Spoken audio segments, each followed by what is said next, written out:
Health and beauty ടോക്കിലേക്ക് ഏവർക്കും സ്വാഗതം. ഇന്നത്തെ നമ്മുടെ വിഷയം സ്ട്രോക്ക് എന്നതിനെ കുറിച്ചാണ്. എന്താണ് ഈ സ്ട്രോക്ക്? ഇതിന് വേറൊരു പേരുണ്ട്, സെറിബ്രോ വാസ്കുലാർ ആക്സിഡന്റ്. അതായത് നമ്മുടെ തലച്ചോറിലോട്ടുള്ള ബ്ലഡ് വെസലുകൾ ആക്സിഡന്റ് സംഭവിക്കുക എന്ന് വെച്ചാൽ അതിന് ഒന്നുകിൽ ബ്ലീഡിങ് അല്ലെങ്കിൽ അതിന് ക്ലോട്ട് വന്ന് അടയുക, അങ്ങനെ അകത്തോട്ടുള്ള ബാക്കി ബ്രെയിനിന്റെ ഭാഗങ്ങളിലോട്ട് ഈ ബ്ലഡിന്റെ സംപ്രേഷണം കുറയുകയും അങ്ങനെ നമ്മുടെ ക്ലോട്ട് ഉണ്ടായി അവിടുത്തെ ഭാഗം നശിച്ചു പോവുകയും ചെയ്യുന്നതാണ് ഈ സ്ട്രോക്ക് എന്നത് ഉദ്ദേശിക്കുന്നത്. അവിടെ ലക്ഷക്കണക്കിന് കോടിക്കണക്കിന് ന്യൂറോൺസ് ഉണ്ട്. ആ ന്യൂറോൺസ് സംപ്രേഷണം ചെയ്താണ് നമ്മുടെ ബോഡിയിലേക്ക് തലച്ചോറ് ഓരോ സംപ്രേഷണം കൊടുത്ത് ഓരോ ന്യൂറോൺസ് വഴി അങ്ങനെ നെർവ് ഉണ്ടാകും, നെർവ് വഴി നെർവസ് സിസ്റ്റം ഉണ്ടാകും. അപ്പൊ ഓരോ അവയവങ്ങളിലേക്കും തലച്ചോറിൽ നിന്നും സംപ്രേഷണം ചെയ്താൽ മാത്രമേ കൈ നേരെ വെക്കാനൊക്കത്തുള്ളൂ, കാല് നേരെ വെക്കാനൊക്കത്തുള്ളൂ. അല്ലാതെ ഈ ബോണും മസിലും മാത്രം വിചാരിച്ചാല് നമ്മുടെ കൈ നേരെ നിൽക്കത്തില്ല, കാല് നടക്കാനൊക്കെ. രണ്ടു തരം സ്ട്രോക്കുകളുണ്ട്. ഒന്ന് ഹെമറോജിക് സ്ട്രോക്ക്, രണ്ടാമത് ഇസ്കീമിക് സ്ട്രോക്ക്. ഇനി ഹെമറോജിക് സ്ട്രോക്ക് എന്നത് എന്താണ്? ഹെമറോജിക് സ്ട്രോക്ക് എന്ന് പറഞ്ഞാൽ നമ്മുടെ തലച്ചോറിലോട്ട് നമ്മുടെ ഹാർട്ടിൽ നിന്ന് നേരെ പമ്പ് ചെയ്ത് നമ്മുടെ തലച്ചോറിലോട്ട് ബ്ലഡ് വെസൽ, വലിയ ബ്ലഡ് വെസൽ വഴി എത്തും. ഈ തലച്ചോറിന്റെ ഓരോ അവയവങ്ങൾ, ഈ തലച്ചോറ് എന്ന് പറഞ്ഞ ഒരു അവയവമാണ്. ആ അവയവില് ചെറിയ ചെറിയ ക്യാപ്പിലറീസ് ഉണ്ട്. ഈ ബ്ലഡ് വെസലിൽ നിന്നും ഹൈ ഡോസിൽ എത്തുന്ന ഈ ബ്ലഡ് ഈ ചെറിയ ക്യാപ്പിലറീസിലുണ്ട്.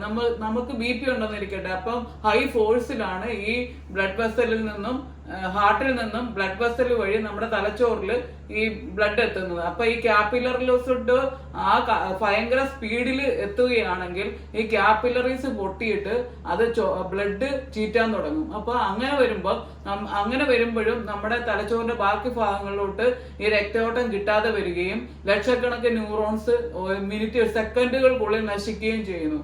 അപ്പൊ നമുക്ക് പ്രവർത്തനം, ഈ കമ്പ്യൂട്ടർ ഹെഡ് എന്ന് പറഞ്ഞാൽ നമ്മുടെ തലച്ചോറാണ് നമ്മുടെ ബോഡിയുടെ എല്ലാ ഭാഗങ്ങളും നിയന്ത്രിക്കുന്നത്. അപ്പം ഈ ന്യൂറോൺസ് ലക്ഷക്കണക്കിന് ന്യൂറോൺസ് നശിക്കുന്നത് മുഖേന നമ്മുടെ എല്ലാ എന്ന് വെച്ചാൽ റൈറ്റ് സൈഡിലെ ആണ് നശിക്കുന്നതെങ്കിൽ നമ്മുടെ ലെഫ്റ്റ് സൈഡിലോട്ടുള്ള അവയവങ്ങൾക്ക് തളർച്ച സംഭവിക്കുന്നു. എല്ലാ അവയവങ്ങൾക്കും തളർച്ച സംഭവിക്കുന്നു, കാലിന് കൈക്കെല്ലാം സംഭവിക്കുന്നു. ഇവിടെയാണ് സംഭവിക്കുന്നതെങ്കിൽ ഈ വശത്തോട്ടുള്ള എല്ലാ ഭാഗങ്ങളും സംപ്രേഷണം നിലയ്ക്കുന്നു. അപ്പം ഇതുകൊണ്ട് നമുക്ക് പ്രശ്നങ്ങൾ ഉണ്ടാകും.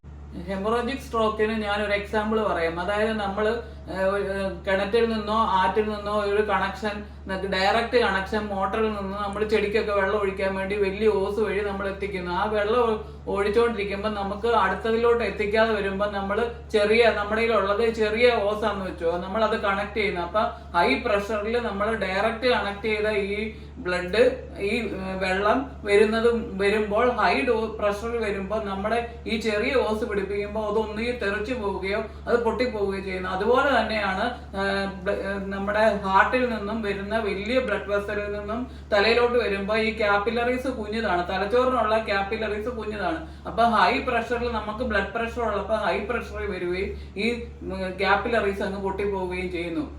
എക്സാമ്പിൾ നിങ്ങൾക്ക് മനസ്സിലായല്ലോ.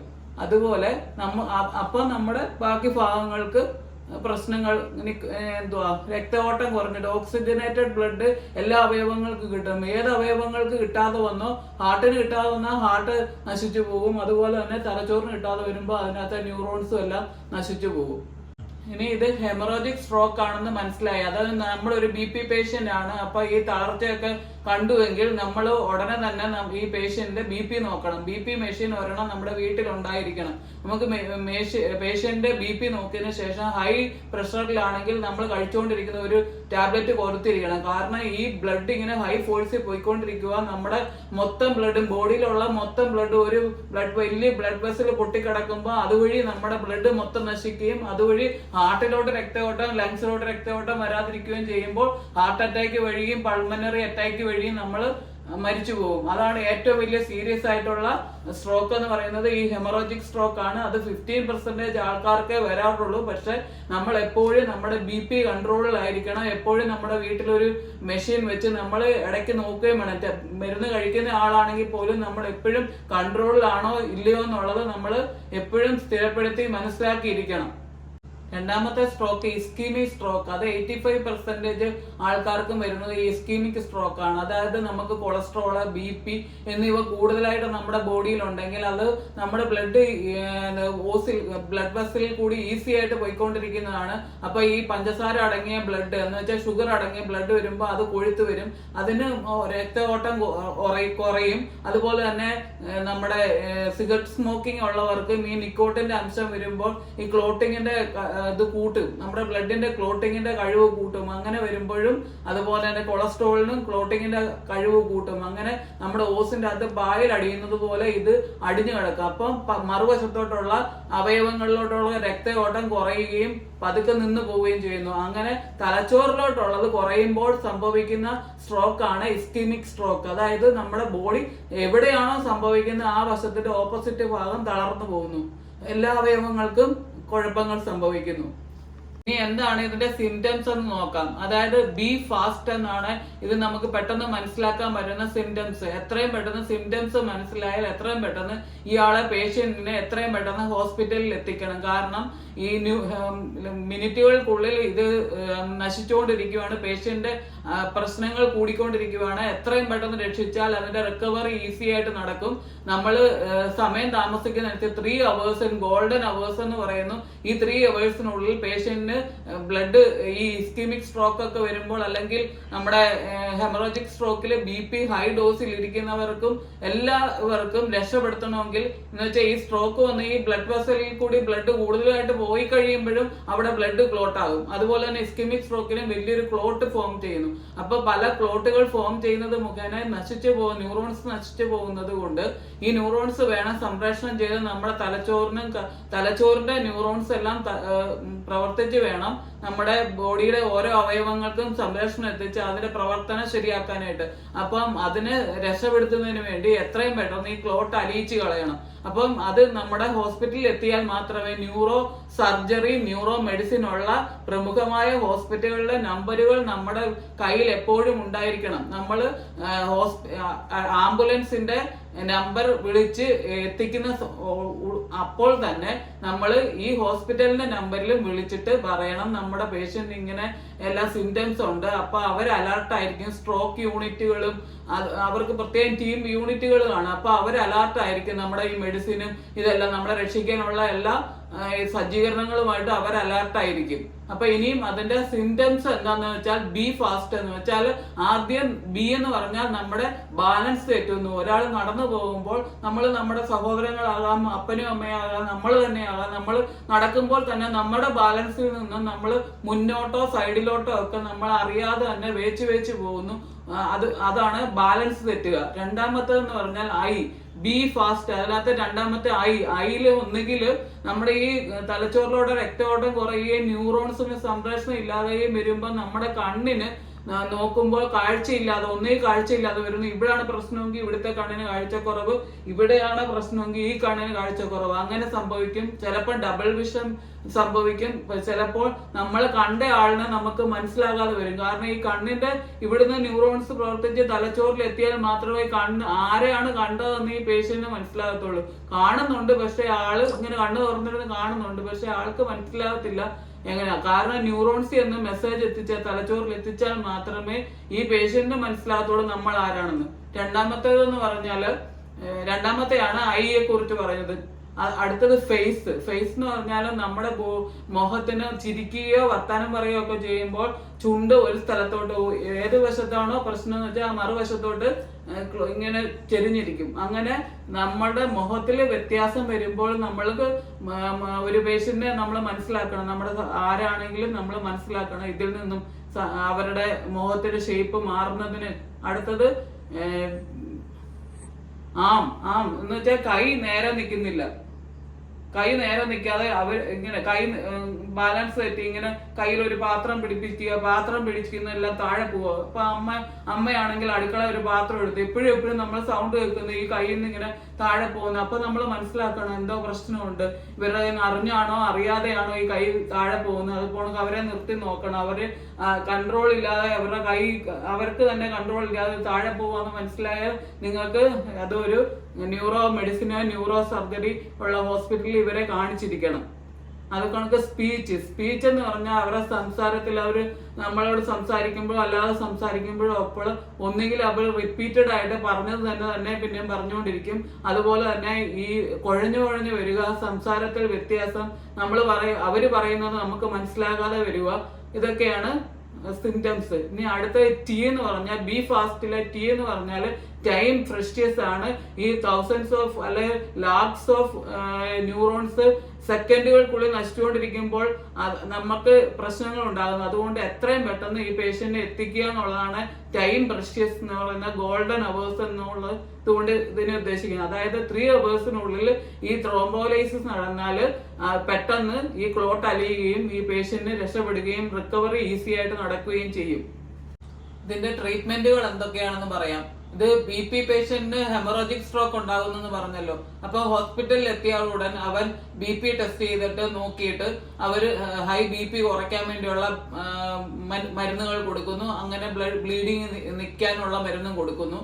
അത് കഴിഞ്ഞ് അതിന്റെ സിംറ്റംസ് അനുസരിച്ച് MRI CT ഒക്കെ ചെയ്തതിനു ശേഷം സിംറ്റംസ് അനുസരിച്ചുള്ള ട്രീറ്റ്മെന്റുകളിലേക്ക് പോകുന്നു. ഇനിയും ഇസ്കീമിക് സ്ട്രോക്ക് ആണെങ്കിൽ ചെയ്യുന്നതെന്ന് വെച്ചാൽ അവിടെ ക്ലോട്ട് ഉണ്ടല്ലോ, ആ ക്ലോട്ട് അലിയുന്നതിന് വേണ്ടി IV ആയിട്ട് ട്രിപ്പിങ് കൊടുക്കുന്നു. ഈ ത്രോംബോലൈസിസ് എന്ന് വെച്ചാൽ ഇത് അലുത്തു പോകാനുള്ള മരുന്ന് കൊടുത്ത് ഇത് അലിയിപ്പിച്ച് കളയുന്നു. ഇനി വലിയ ബ്ലഡ് വെസലിലാണ് ഈ ക്ലോട്ട് ഉണ്ടായിരിക്കുന്നതെങ്കിൽ അത് ഈസി ആയിട്ട് അലിഞ്ഞു പോകത്തില്ല. അപ്പൊ അതിനു വേണ്ടി ഈ മെക്കാനിക്കലായിട്ട് ത്രോംബക്ടമി ചെയ്യുന്നെന്ന് വെച്ചാൽ നമ്മുടെ തൈയിൽ എന്ന് വെച്ചാൽ തൊടയിലുള്ള ഒരു വലിയ വെയിൻ എടുത്തിട്ട് ആ ബ്ലഡ് വെസലിലോട്ട് ആദ്യം ഡൈ ഇഞ്ചക്ട് ചെയ്ത് കൊടുത്ത് ആ തലച്ചോറിൽ എവിടെയാണോ ക്ലോട്ട് സംഭവിച്ചിരിക്കുന്നത് ഈ ഡൈ അതിന് ചുറ്റിനും ചെന്ന് ഒരു കളർ ഫോം ചെയ്യും. അപ്പം ഈ സ്കാനിങ്ങിലൂടെ ഇവർക്ക് മനസ്സിലാവും, കമ്പ്യൂട്ടർ വഴി ഇവർക്ക് മനസ്സിലാവും ഇവിടെ ആണ് ക്ലോട്ട് എന്ന്. അപ്പൊ ആ സ്ഥലത്തോട്ട് ഒരു കാത്തീറ്റർ പ്രവേശിപ്പിച്ചിട്ട് ആ കാത്തീറ്റർ ഈ ക്ലോട്ടിനെ വലിച്ചെടുത്ത് പുറത്ത് കളയും.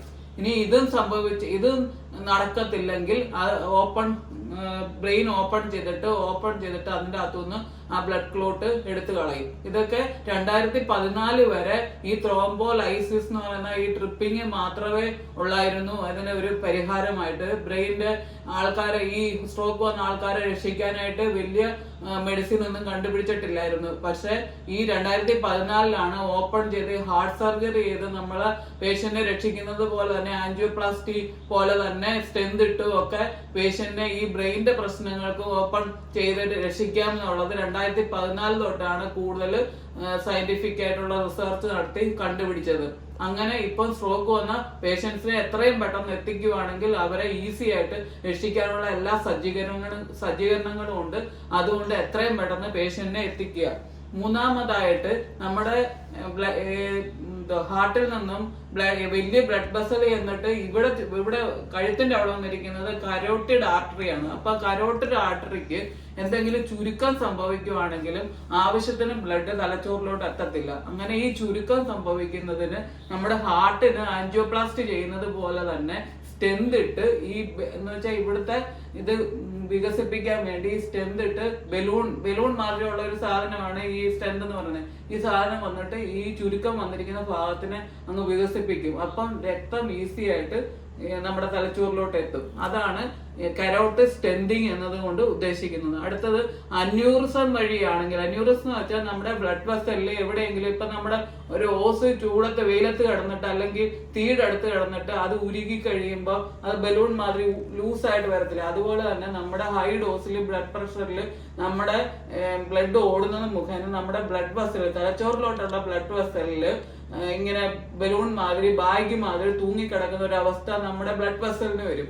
ഈ ബ്ലഡ് വെസലിന് വരുന്ന അവസ്ഥയാണ് അന്യൂറിസം എന്ന് പറയുന്നത്. അപ്പൊ അതിന് ഇതുപോലെ തന്നെ എവിടെയാണ് സംഭവിച്ചിരിക്കുന്നതിന് കയറ്റി വിട്ട് ആ സംഭവം എവിടെയാണെന്ന് കണ്ടുപിടിച്ചിട്ട് അതിൽ ഈ തൈയുടെ ബ്ലഡ് വെസലിന്റെ അകത്തൂടെ ഒരു മെറ്റാലിക് കോയില് കടത്തിവിട്ട് ഒരു ട്യൂബ് കടത്തിവിട്ടിട്ട് ആ ട്യൂബിന്റെ അകത്തൂടെ മെറ്റാലിക് കോയിൽസ്, സ്മോൾ ആയിട്ടുള്ള മെറ്റാലിക് കോയിൽസ് കടത്തിവിട്ടിട്ട് ഈ അന്യൂറിസം വന്ന ഭാഗത്തില് എവിടെയാണോ അവിടെ വെച്ചിരിക്കുന്നത് ആ ബാഗ് പോലിരിക്കുന്ന സ്ഥലത്ത് മുഴുവനും ഈ മെറ്റാലിക് കോയിൽസ് കൊണ്ട് നിറച്ചു കഴിയുമ്പോൾ ഈ നമ്മുടെ നേരെ ബ്ലഡ് വെസലിൽ കൂടി തന്നെ ബ്ലഡ് നേരെ തലച്ചോറിൽ ആ ലീക്കിങ് തടയുക എന്നുള്ളതാണ് ഇതിനകത്ത് ഉദ്ദേശിക്കുന്നത്.